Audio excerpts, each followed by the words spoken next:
अर्जुन और भगवान शंकर का मल्ल युद्ध। तदनंतर विशाल हाथी के समान भयंकर भुजा रूपी शस्त्र धारण करने वाले तपस्वी अर्जुन के युद्धार्थ उपस्थित होने पर भगवान शंकर बाणों समेत धनुष को फेंककर लोहे के मुद्गरों के समान अपने मुक्कों से अर्जुन पर प्रहार करने लगे। भगवान शंकर और अर्जुन के उस प्रचंड एवं कर्कश उंगलियों वाले मुष्टिक युद्ध की विशाल चट्टानों के टूटने जैसी भयंकर ध्वनि ऊपर उठकर पर्वतों की कंदराओं में प्रतिध्वनित होने लगी। कपिध्वज अर्जुन ने भगवान शंकर की भुजाओं के प्रहार से होने वाले बड़े बड़े घावों को भी सुख के समान ही अनुभव किया। सच है, पराक्रमशाली तेजस्वी पुरुषों का अनुकरण कर भी कौन सकता है। तात्पर्य यह है कि यद्यपि शिव जी के प्रहार से अर्जुन के शरीर में जो बड़े बड़े घाव हो रहे थे वे बड़े दुखदायी थे, तथापि अर्जुन ने उन्हें सुख जैसा ही अनुभव किया। मनुष्यों के चरित्र का अनुकरण करना भी बड़ा कठिन है, उसका पालन तो दूर रहा।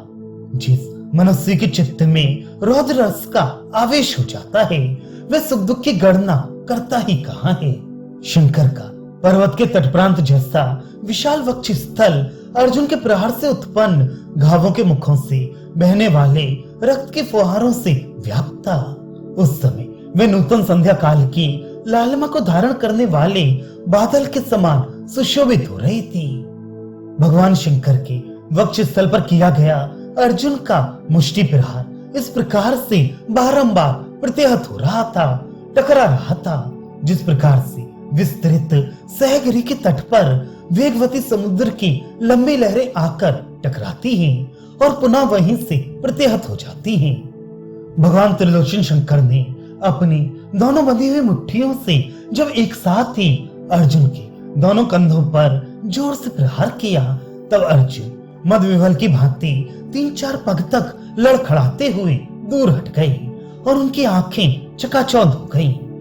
इस प्रकार अपनी पराजय से उत्पन्न क्रोध के कारण जलते हुए अर्जुन ने बड़े वेग के साथ दौड़कर बलपूर्वक अपनी दोनों भुजाओं से चंद्र छींककर भगवान शंकर की दोनों भुजाओं को अलग अलग करके उन्हें पकड़ लिया।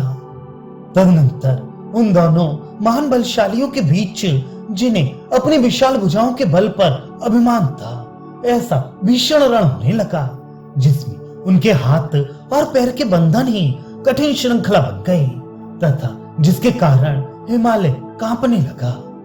दोनों के रणवेग को देखकर प्रमथगण इस प्रकार के विस्मय में पड़ गए कि ये भगवान शंकर जी हैं अथवा पांडु पुत्र अर्जुन हैं। ये तपस्वी अर्जुन नीचे की ओर हैं अथवा हमारे भगवान चंद्रशेखर हैं। यह अजन्मा शंकर जी ऊपर हैं या अर्जुन ऊपर हैं, ऐसा वितर्क वे लोग करने लगे।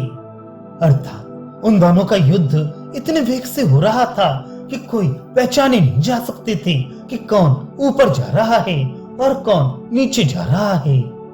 भगवान शंकर और कपिध्वज अर्जुन के भार को सहन करने में असमर्थ हिमालय मानो बारंबार अपने विनाश के भय से उनके चलने पर चंचल हो उठता था, चुपचाप स्थित रहने पर स्थिर हो जाता था और आक्रमण करने के समय नम्र हो जाता था और ऊपर उठने पर स्वयं ऊपर उठ जाता था। हाथों और पैरों की श्रृंखलाओं से बारंबार छूटे हुए एवं भुजाओं के मूल भाग पर ताल ठोककर ध्वनि करने वाले उन दोनों के पैरों की चोट से जिन नदियों के तट टूट फूट गए थे वे अपने स्थल भाग को चारों ओर से निमज्जित करने लगी। आकाश में वेग पूर्वक छलांग मारकर त्रिपुर विजय शिव जी ऊपर की ओर उछले ही थे कि कपिध्वज अर्जुन ने अपने चरणों के भार से पृथ्वी को नम्र करते हुए बड़े वेग के साथ उछलकर बीच ही में उनके दोनों पैरों को पकड़ लिया।